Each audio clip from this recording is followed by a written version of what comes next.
Boa tarde, sejam bem-vindos ao programa Acarga.com TV, um canal 100% logístico, onde você encontra diferentes assuntos, curiosidades e um interessante bate-papo. E hoje, para abrir essa nossa entrevista, nós contamos com a presença dos nossos dois convidados, o senhor Renato Casale Pavan, conselheiro do Instituto de Engenharia de São Paulo e representante da Associação Brasileira de Agronegócio, e o senhor Rui Carlos Botter, que é professor titular da Escola Politécnica da Universidade de São Paulo na área de transportes e logística. Bom, ok, nós vamos para um rápido intervalo comercial e logo voltamos com mais novidades para você.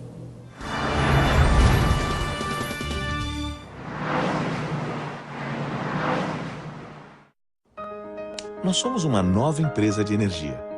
Somos verdes e sustentáveis em todo o processo, da plantação à distribuição. Somos roxos, a cor da cana-de-açúcar. Uma cor cujo significado traduz o nosso espírito. Inovação, criatividade, sabedoria, responsabilidade, prosperidade e mudança. Nós somos brasileiros, mas seremos reconhecidos no mundo todo pela nossa energia sustentável, pelo nosso talento e pelo nosso investimento em tecnologia.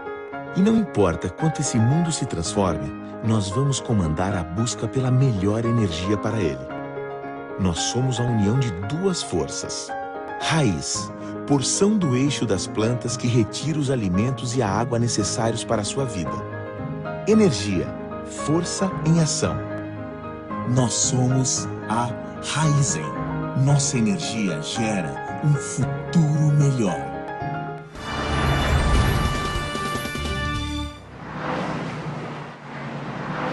Boa tarde, sejam muito bem-vindos ao nosso programa. A equipe agradece a presença de vocês.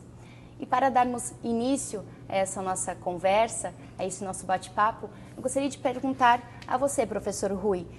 O governo, ele anunciou em 2012 os investimentos em logística, onde aproximadamente 200 bilhões de reais foram investidos nos setores ferroviário, rodoviário, portuário e aéreo. Gostaria que o senhor falasse para a gente como que o senhor avalia esses investimentos. Os investimentos são necessários para fazer frente a uma demanda que nós temos interna, uma demanda de importação, de exportação. E o país é grande, o país vai crescer e você precisa ter infraestrutura logística. Isso acontece com todos os países que estão em desenvolvimento, nos blocos chamados BRICS, notadamente a China, a gente vê investindo, ou seja, o Brasil também não pode ficar atrás e tem que dotar o país dessa infraestrutura. Esse valor colocado pelo governo, ele tem um prazo para ser efetivado, para ser gasto, ou seja, os passos com que as obras virão, o passo com que efetivamente será disponibilizado esses meios de transportes para a indústria, o comércio, é que fica um pouco para se avaliar. Quanto tempo nós teremos realmente, poderemos estar usando essa infraestrutura logística? Então, isso daqui que é um dos grandes pontos de expectativa dentro do empresariado e da sociedade em geral. Quanto tempo demoraremos para ter realmente essa infraestrutura colocada? E quantos quilômetros de ferrovia nós teremos? Quantos quilômetros de rodovia nós teremos? Quantos portos, eventualmente, terminais serão ou concedidos à iniciativa privada ou são dentro do porto organizado, serão concedidos com essa nova regra para os terminais? Ou seja, existe uma expectativa muito grande de uma coisa anunciar, outra coisa é realmente fazer uso dela. Uhum. E o senhor, seu Renato, como que o senhor avalia esses investimentos dentro desses setores? Bom, em primeiro lugar, eu quero cumprimentar os telespectadores e agradecer o convite da Acarga.com TV para estarmos aqui debatendo um assunto importante que, na realidade, está disseminado em todas as camadas da população que busca exatamente uma melhoria das condições, né, de preço, e que isso está embutido na questão logística. Quer dizer, o problema da logística brasileira, com esses recursos anunciados pelo governo, eu acho que faltou a definir claramente, quer dizer, qual é a origem dos produtos e qual é o destino. Quer dizer, não adianta você investir num pedaço de ferrovia, num pedaço de rodovia, num pedaço de um porto, que não vai acontecer nada. Então é como se fosse uma corrente, né? Os técnicos chamam de supply chain, né? Que vai desde da origem do produto até o destino final. Então eu acho que a iniciativa é bem-vinda, porém falta o planejamento estratégico, né, para mostrar o que tem que ser feito agora, daqui 10 anos, daqui 20 anos, daqui 30 anos. Porque senão você pega um governo, começa uma obra, o outro muda, né? Então acho que a iniciativa é importante, ela é bem-vinda, porém ela tem que ser complementada. Uhum. E desse valor todo, desses 200 bilhões, 133 bilhões foram destinados para os setores ferroviário e rodoviário. Só que quem ficou com a fatia maior do bolo, digamos assim, foi o setor ferroviário. Vocês acreditam que dentro desse cenário logístico, o setor ferroviário é o lugar onde nós encontramos as maiores dificuldades? Bom, eu acredito que o setor ferroviário está sendo, de um certo modo, canalizado mais recurso para eles por uma necessidade que o governo tem, ele tem anunciado, de mudar a matriz de carga nacional. Ou seja, nós temos uma ênfase muito grande ao transporte rodoviário e uma das mudanças que você pode ter em fazer transportes não só por rodovia é você realmente investir em ferrovia. Então isso daqui está por trás, de um certo modo, da intenção do governo, da política do governo de realmente fazer com que as cargas agora sejam transportadas por ferrovia. Não podemos esquecer também que não existe só ferrovia, existe cabotagem, a cabotagem que poderia auxiliar nessa mudança da matriz de carga, que não recebeu a mesma quantidade de verbas. Mas eu acho que é um caminho, optar por um modal ferroviário que tem potencial realmente para reduzir custos, como falou o doutor Renato, que é bastante interessante de ser utilizado. Então, esses investimentos, eles seriam suficientes? Não é um problema de saber, você entende? Acho que o doutor Renato falou bem. Não é saber se ele é suficiente, é saber aonde eles serão aplicados e qual o plano que está por trás. Então, qual o plano integrado que nós temos de transporte para que isso daqui ocorra? Um plano integrado e por quanto tempo ele será executado? Qual o objetivo e a finalidade dele de atender safras, de atender cabotagem, de atender carga geral e assim por diante? Isto daí realmente que é o mais importante, para que você possa ter consciência de que, começado, por exemplo, um empreendimento ferroviário, eventualmente ele já tenha também a integração dele com os portos que sejam necessários para exportação e para importação, e assim por diante você já consolide uma imagem e uma visão do futuro de como escoar essas cargas e onde, para que se prepare toda a infraestrutura logística nas cidades, de pessoal, de formação, etc., para que você comece a montar eventualmente todo o suporte necessário para dar escoamento às cargas. Uhum. E com todo esse investimento que vem sendo feito no setor ferroviário, algumas empresas do segmento rodoviário podem acabar fazendo uma migração, mudando do rodoviário para o ferroviário, já que os investimentos têm sido maiores. A capacidade de carga do ferroviário é maior também. Pode ocorrer isso? Ou vocês acham que as empresas, elas com esse investimento no setor rodoviário, esse transporte ele pode acabar sendo ainda mais valorizado? Olha, assim, eu entendo da seguinte maneira. É preciso ter dados comparativos com aqueles países, né, que são o nosso benchmark, que é a nossa relação, né, do crescimento.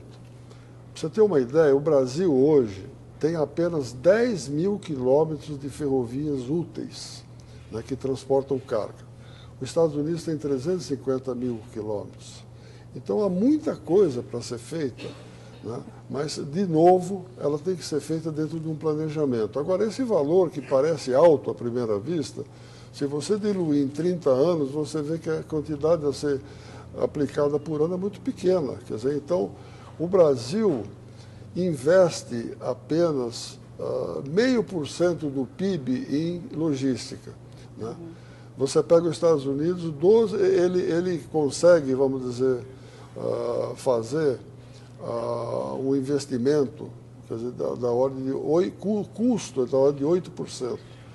Então, eu acho que isso tem que ser levado em consideração, as comparações que você tem com aqueles países, né, que são os nossos maiores concorrentes. Agora, eu acho que a questão ferroviária, ela depende muito, né, da quantidade de carga.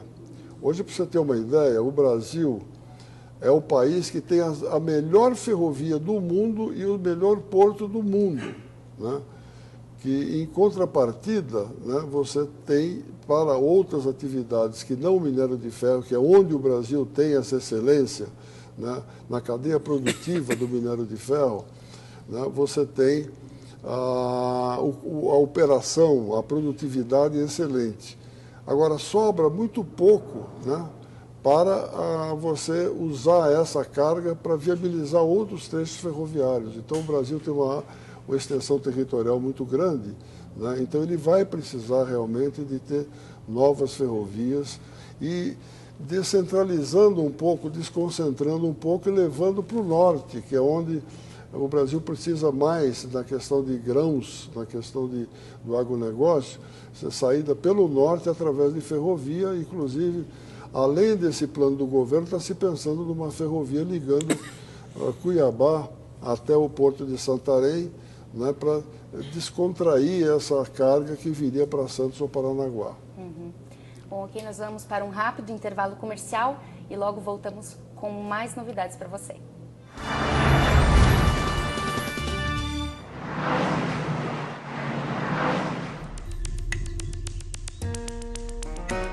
O que é energia? Energia pode ser uma ação, uma força, pode ser o que impulsiona, o que transforma, renova, faz acontecer. Existem muitas formas de pensar energia, e uma delas se tornou a marca de uma empresa que movimenta o Brasil, Raízen. A Raízen é uma empresa de energia, nasceu no Brasil e cresce como uma das mais competitivas do mundo. E é reconhecida pela excelência no desenvolvimento, na produção e na comercialização de energia. A Raízen surgiu de uma visão estratégica entre a Shell e a Cosan. Uma união que começou grande e cresce, impulsionada por seus talentos e sua tecnologia, gerando energia para crescer junto com o Brasil. O nome Raízen foi inspirado em dois elementos, raiz e energia. E o roxo representa a cor da cana-de-açúcar. A Raízen produz etanol, açúcar e energia elétrica. E distribui combustíveis.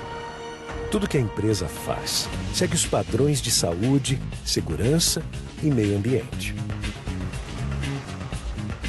Fomos a primeira empresa do mundo a conquistar o certificado internacional Bom Sucro, por reduzir os impactos ambientais e sociais na produção. Esse selo garante que a produção segue as melhores práticas e abre as portas para novos mercados. Para garantir resultados cada vez melhores, trabalhamos com importantes empresas de pesquisa e desenvolvimento para criar novas tecnologias e aumentar a produtividade da cana-de-açúcar e do etanol de segunda geração.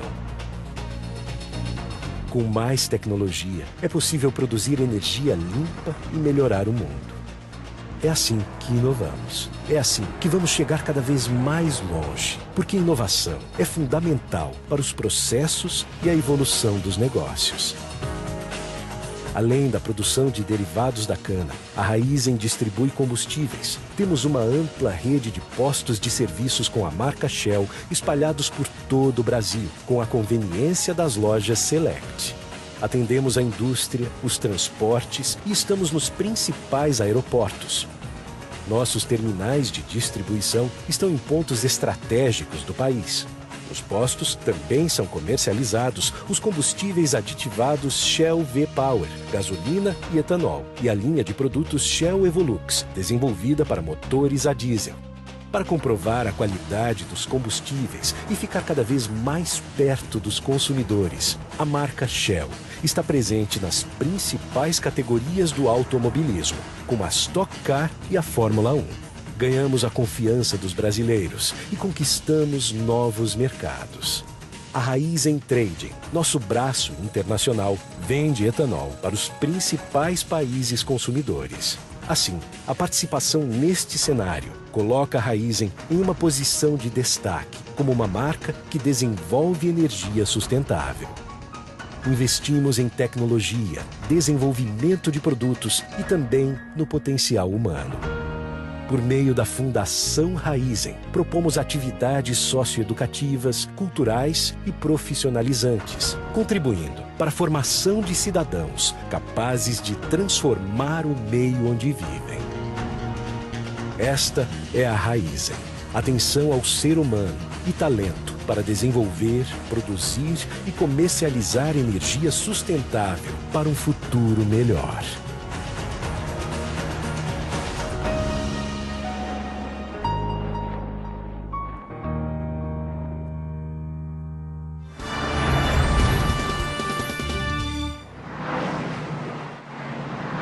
Voltamos com mais informações para você.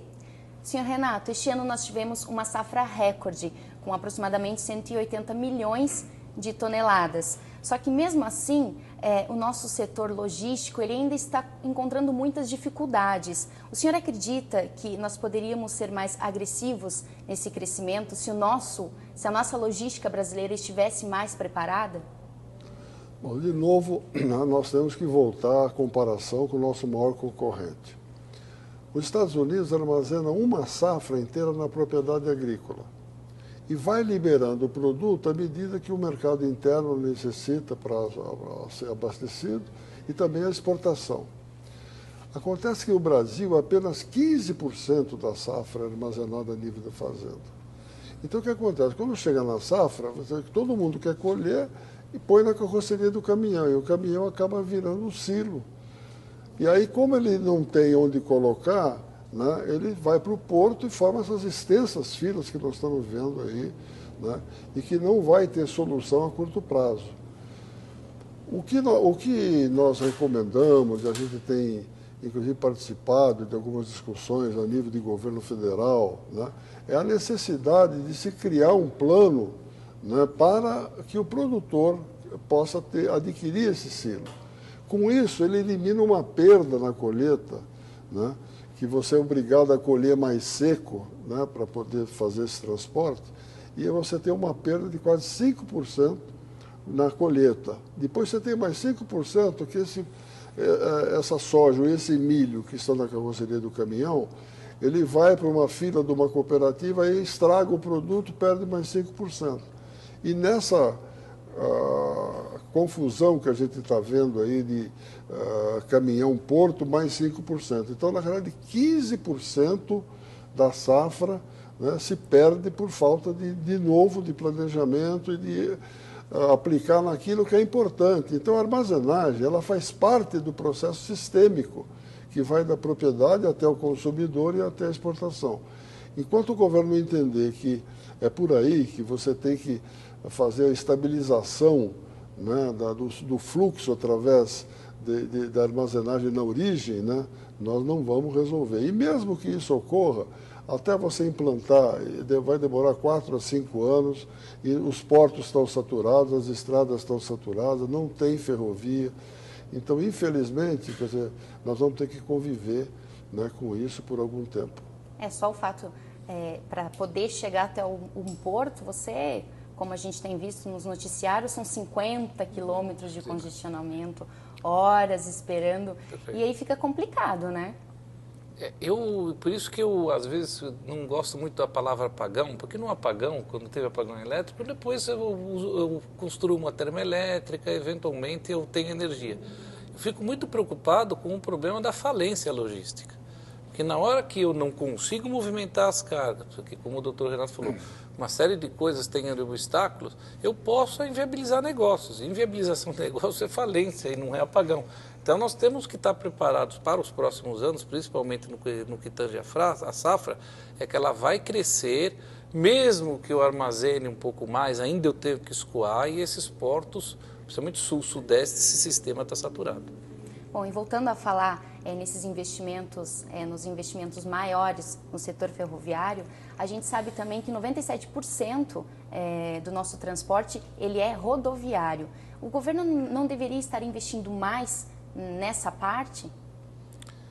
Ele já faz, na parte rodoviária, na realidade, onde já teve muitos investimentos, já foram canalizados todos os recursos, você vem progressivamente fazendo concessões de rodovias, você tem uma série de requisitos para que elas deem capacidade, e os planos, principalmente em nível estadual, estão em curso.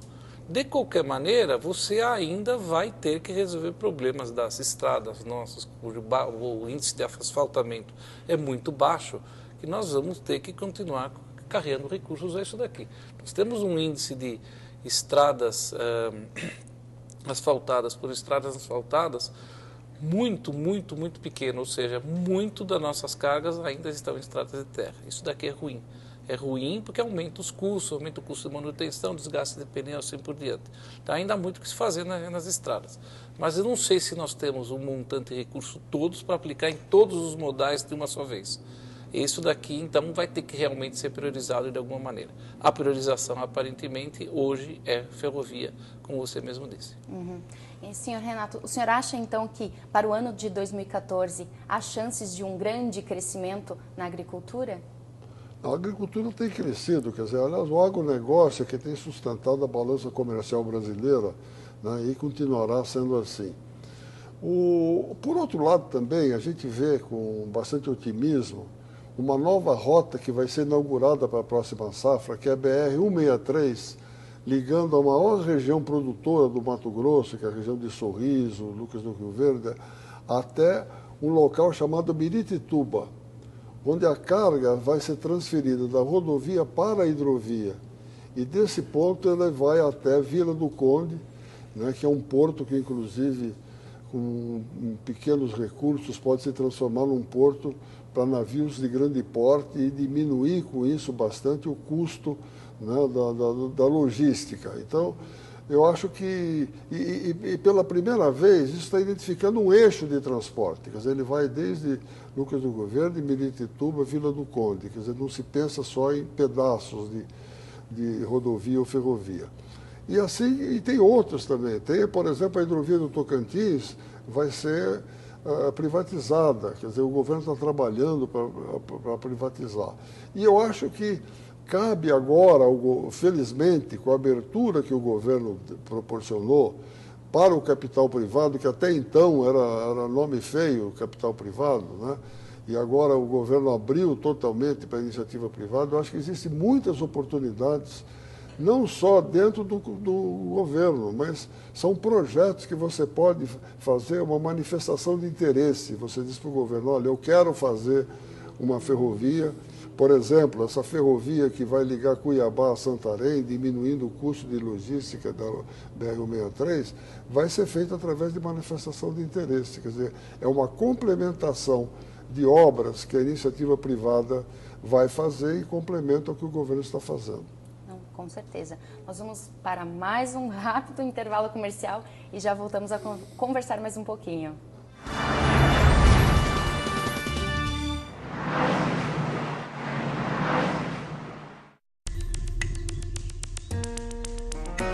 O que é energia? Energia pode ser uma ação, uma força, pode ser o que impulsiona, o que transforma, renova, faz acontecer. Existem muitas formas de pensar energia, e uma delas se tornou a marca de uma empresa que movimenta o Brasil, Raízen. A Raízen é uma empresa de energia. Nasceu no Brasil e cresce como uma das mais competitivas do mundo. E é reconhecida pela excelência no desenvolvimento, na produção e na comercialização de energia. A Raízen surgiu de uma visão estratégica entre a Shell e a Cosan. Uma união que começou grande e cresce, impulsionada por seus talentos e sua tecnologia, gerando energia para crescer junto com o Brasil. O nome Raízen foi inspirado em 2 elementos, raiz e energia.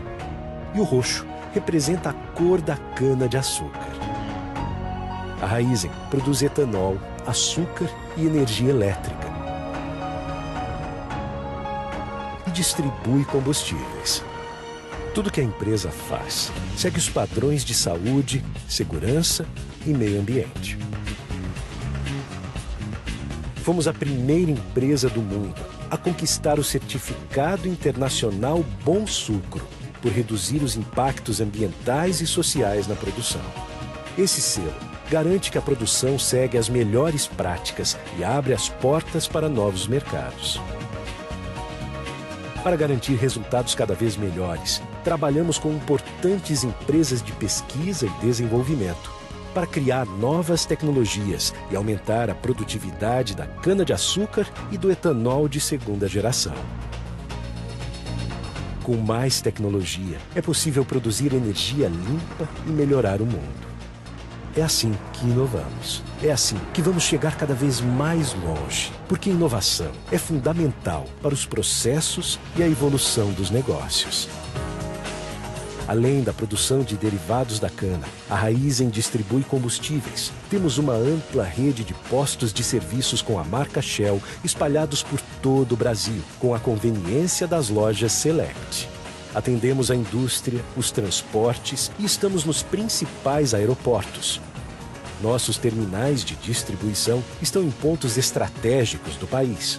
Nos postos também são comercializados os combustíveis aditivados Shell V-Power, gasolina e etanol, e a linha de produtos Shell Evolux, desenvolvida para motores a diesel.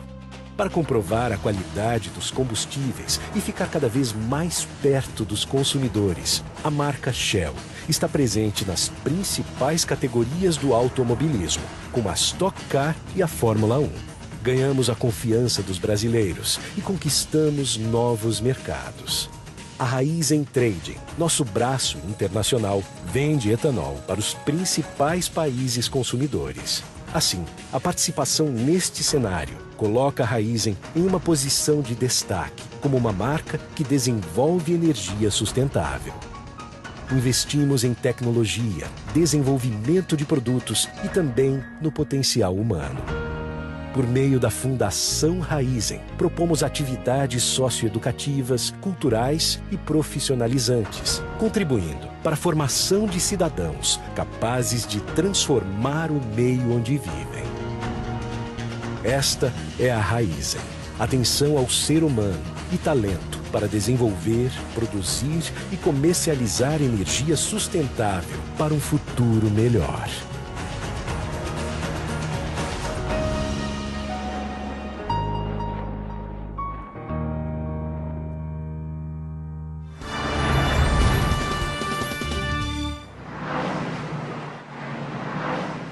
Carga.com TV é um programa 100% logístico que promete trazer a você, telespectador, ainda mais informações sobre o setor.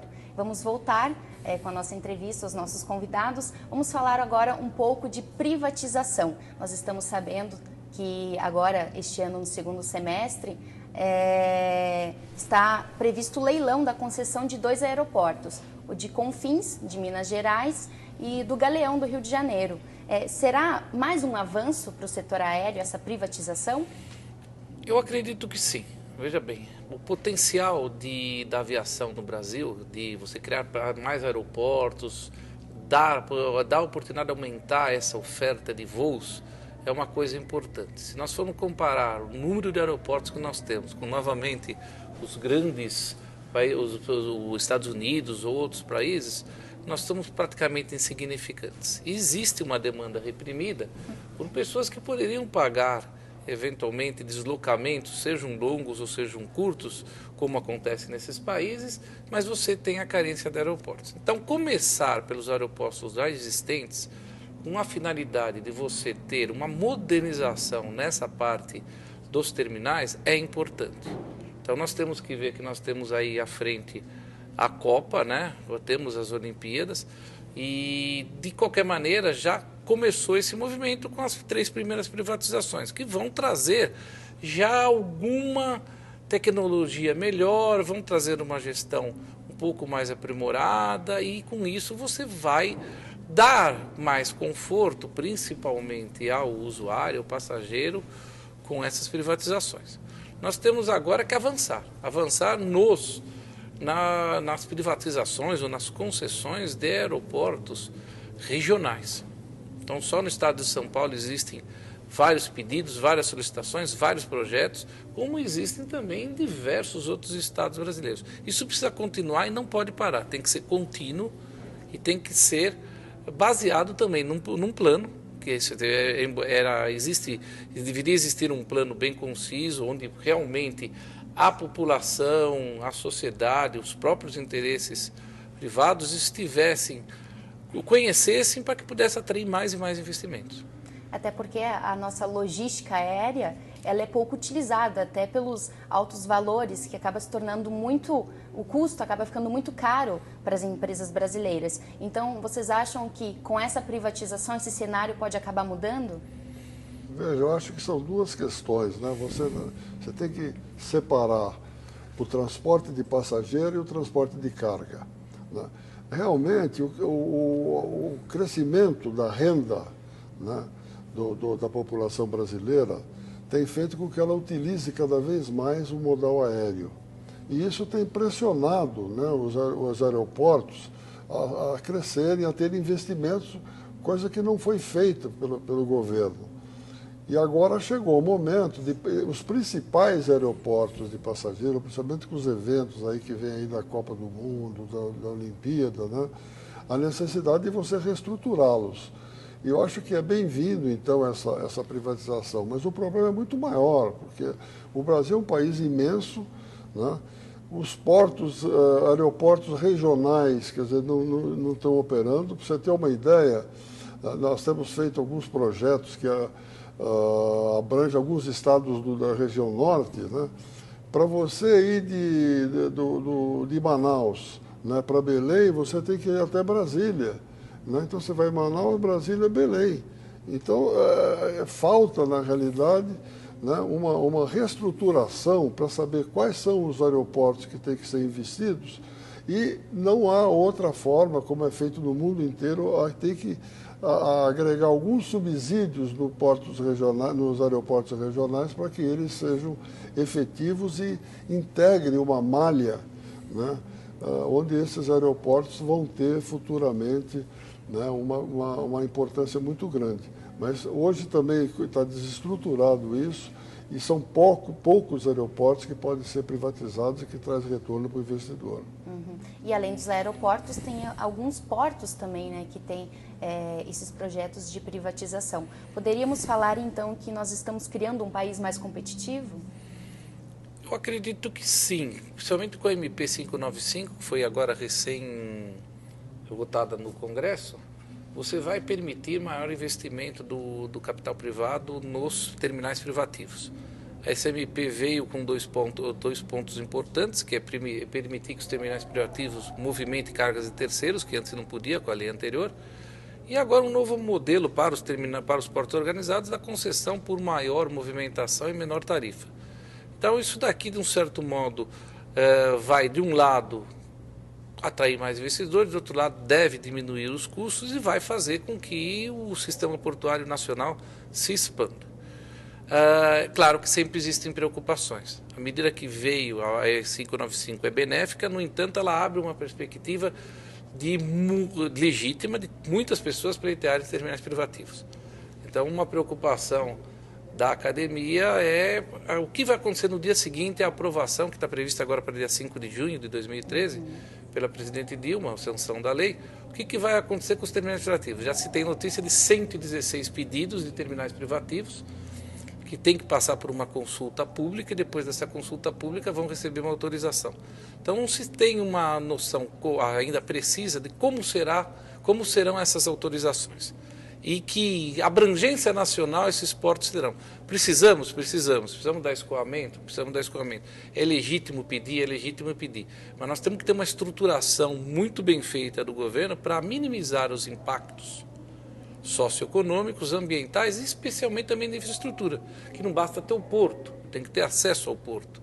E o acesso ao porto depois não pode também ficar a cargo do governo, olha, todos os portos autorizados agora têm que fazer as estradas. Então, esse planejamento é vital.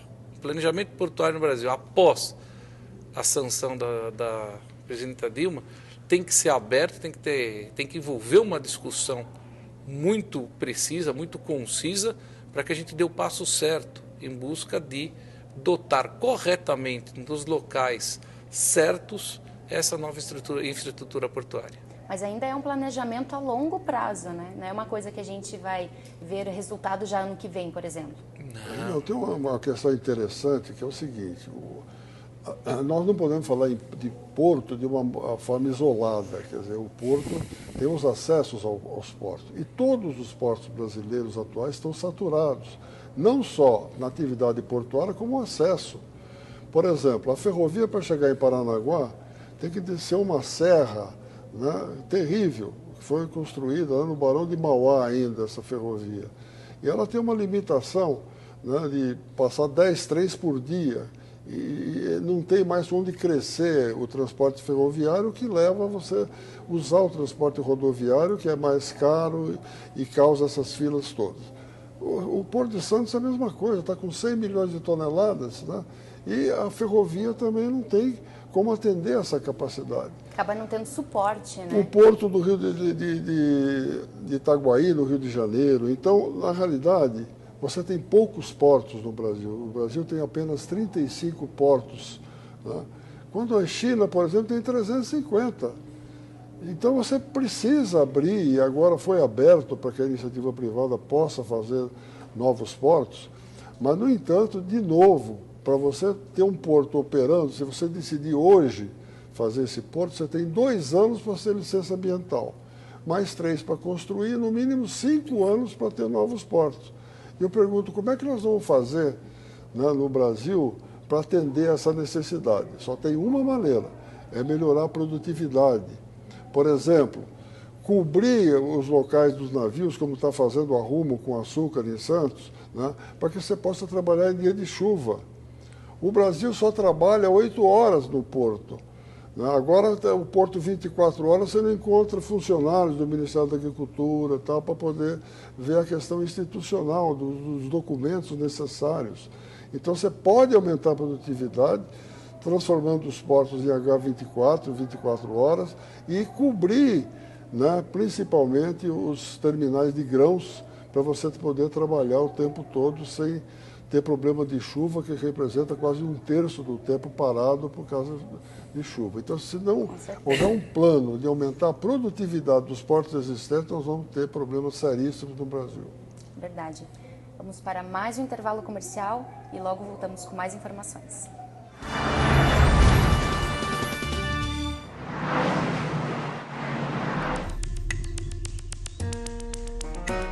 O que é energia? Energia pode ser uma ação, uma força, pode ser o que impulsiona, o que transforma, renova, faz acontecer. Existem muitas formas de pensar energia, e uma delas se tornou a marca de uma empresa que movimenta o Brasil: Raízen. A Raízen é uma empresa de energia. Nasceu no Brasil e cresce como uma das mais competitivas do mundo. E é reconhecida pela excelência no desenvolvimento, na produção e na comercialização de energia. A Raízen surgiu de uma visão estratégica entre a Shell e a Cosan. Uma união que começou grande e cresce, impulsionada por seus talentos e sua tecnologia, gerando energia para crescer junto com o Brasil. O nome Raízen foi inspirado em 2 elementos: raiz e energia. E o roxo representa a cor da cana-de-açúcar. A Raízen produz etanol, açúcar e energia elétrica. e distribui combustíveis. Tudo que a empresa faz segue os padrões de saúde, segurança e meio ambiente. Fomos a primeira empresa do mundo a conquistar o certificado internacional Bom Sucro, por reduzir os impactos ambientais e sociais na produção. Esse selo garante que a produção segue as melhores práticas e abre as portas para novos mercados. Para garantir resultados cada vez melhores, trabalhamos com importantes empresas de pesquisa e desenvolvimento para criar novas tecnologias e aumentar a produtividade da cana-de-açúcar e do etanol de segunda geração. Com mais tecnologia, é possível produzir energia limpa e melhorar o mundo. É assim que inovamos. É assim que vamos chegar cada vez mais longe, porque inovação é fundamental para os processos e a evolução dos negócios. Além da produção de derivados da cana, a Raízen distribui combustíveis. Temos uma ampla rede de postos de serviços com a marca Shell espalhados por todo o Brasil, com a conveniência das lojas Select. Atendemos a indústria, os transportes e estamos nos principais aeroportos. Nossos terminais de distribuição estão em pontos estratégicos do país. Nos postos também são comercializados os combustíveis aditivados Shell V-Power, gasolina e etanol, e a linha de produtos Shell Evolux, desenvolvida para motores a diesel. Para comprovar a qualidade dos combustíveis e ficar cada vez mais perto dos consumidores, a marca Shell está presente nas principais categorias do automobilismo, como a Stock Car e a Fórmula 1. Ganhamos a confiança dos brasileiros e conquistamos novos mercados. A Raízen Trading, nosso braço internacional, vende etanol para os principais países consumidores. Assim, a participação neste cenário coloca a Raízen em uma posição de destaque, como uma marca que desenvolve energia sustentável.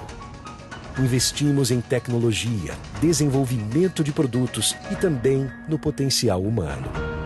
Por meio da Fundação Raízen, propomos atividades socioeducativas, culturais e profissionalizantes, contribuindo para a formação de cidadãos capazes de transformar o meio onde vivem.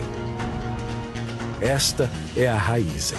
Atenção ao ser humano e talento para desenvolver, produzir e comercializar energia sustentável para um futuro melhor.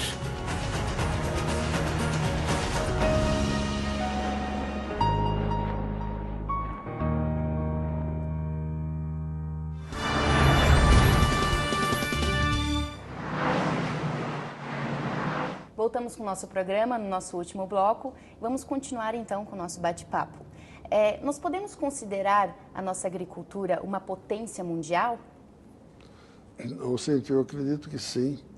Aliás, a agricultura brasileira é uma das mais produtivas em todo o mundo, da porteira da fazenda para dentro. Quer dizer, novas tecnologias, inovação, né?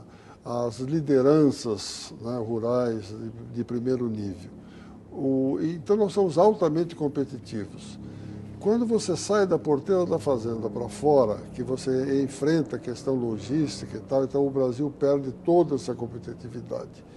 E isso faz com que ele tenha uma atuação restrita, vamos dizer, no mercado, né, e separando apenas alguns grandes compradores, como a China, por exemplo, que é o grande comprador dos produtos do agronegócio brasileiro.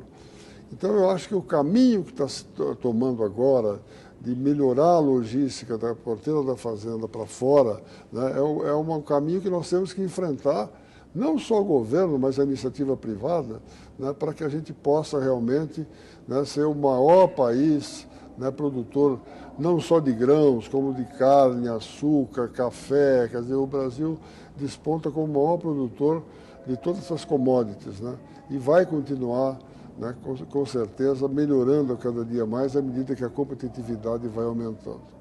E de acordo com o que nós falávamos no início do programa, sobre todos esses investimentos, em um dos pronunciamentos que a presidente Dilma fez, ela frisou o fato de que o Brasil ele ficará ainda mais forte e rico.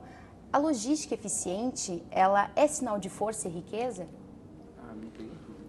a logística, você não consegue ter valor ao seu produto se você não colocá-lo na mão do cliente. Então é exatamente o transporte e a logística que tem esse papel. De nada vale a safra no campo. Ela vale quando você consegue levar até o cliente final, por exemplo, a China, a Europa, os Estados Unidos. Então, na realidade, a logística é o centro de tudo nesse momento.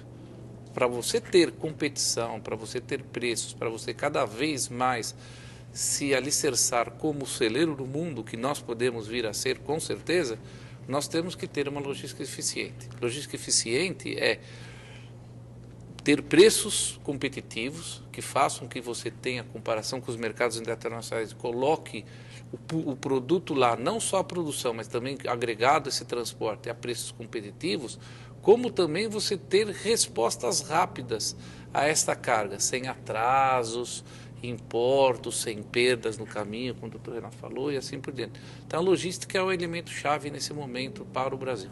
E teria uma região mais específica do Brasil que tem uma carência maior, vamos dizer, de portos? Olha, eu acho que, como nós estamos falando, quer dizer, o grande problema é atender a safra brasileira. Hoje você tem limitado lá Santos e Paranaguá, né, com os maiores exportadores de grãos. Mas só que o Santos e Paranaguá atende carga do Mato Grosso, né, de Mato Grosso do Sul, de Goiás, né, porque não existe outras alternativas.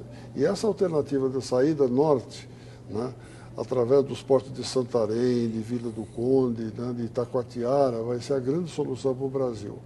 E para você ter uma ideia, o Brasil gasta 12,5% do PIB, né, em logística, e os Estados Unidos 8%. Então é uma diferença muito grande, né?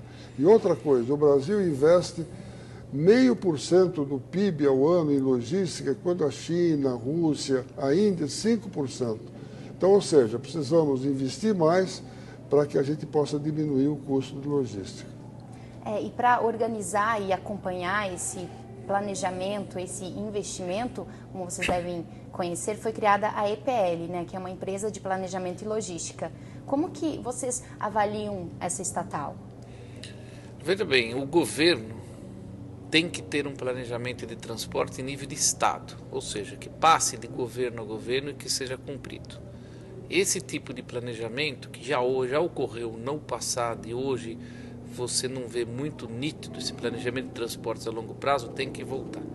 A EPL foi criada e, na minha opinião, eu espero que ela cumpra esse papel de fazer esse planejamento de longo prazo.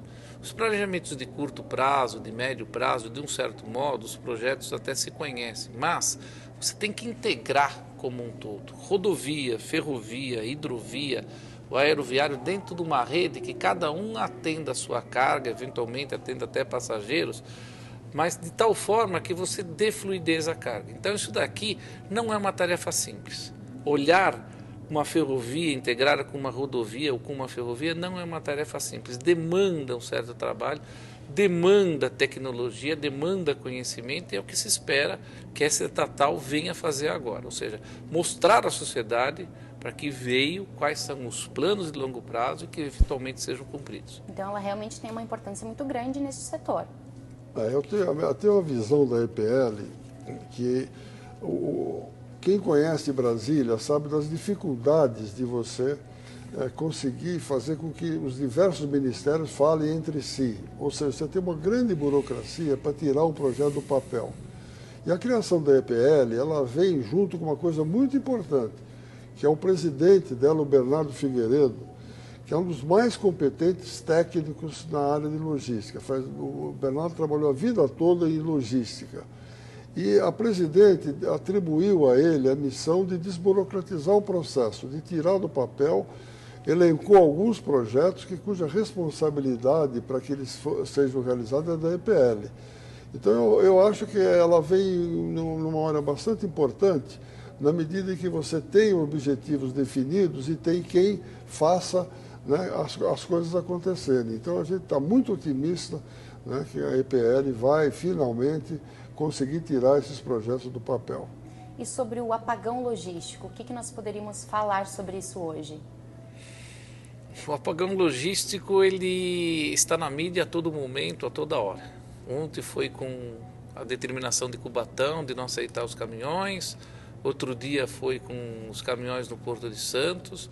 O que a gente tem que entender é que você não consegue modificar em nenhum caso, é como se fosse realmente uma lei que é inviolável, que quando você tem, por exemplo, um terminal portuário dentro da sua capacidade máxima, qualquer carga a mais que vier vai provocar filas.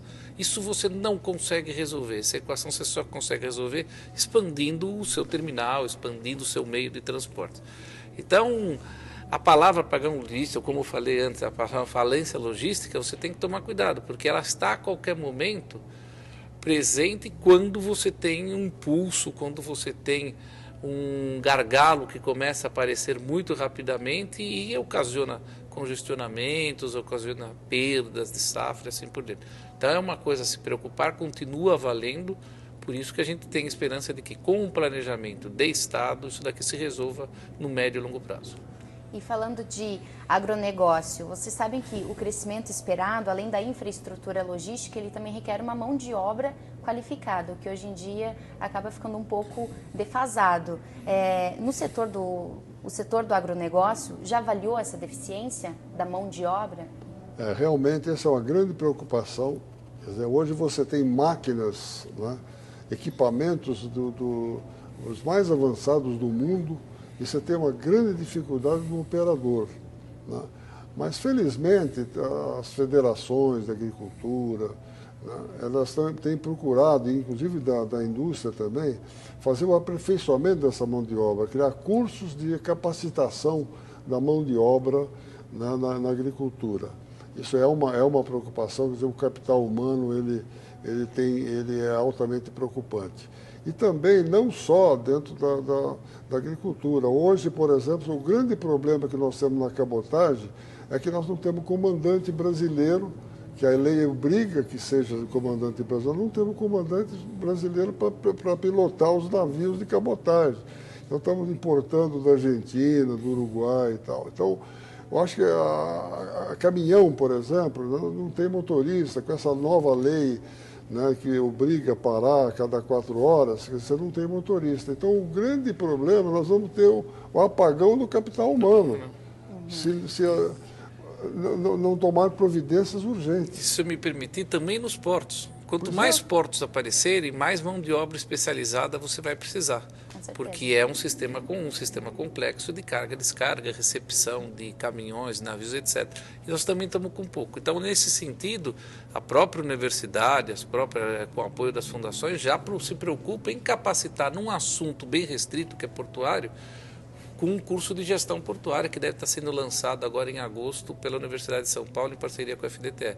Então é bastante interessante que nós temos, não só as instituições, temos que estar preocupados com isso.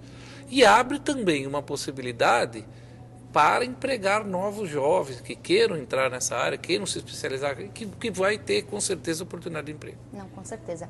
Bom, nós gostaríamos de agradecer a presença de vocês, senhor Renato, senhor Rui. Foi uma satisfação em tê-los no nosso programa. Muito obrigada. Muito obrigado pela oportunidade e estamos aí abertos para colaborar sempre que preciso. Obrigada. Quero novamente agradecer a oportunidade e muito obrigado. Obrigada.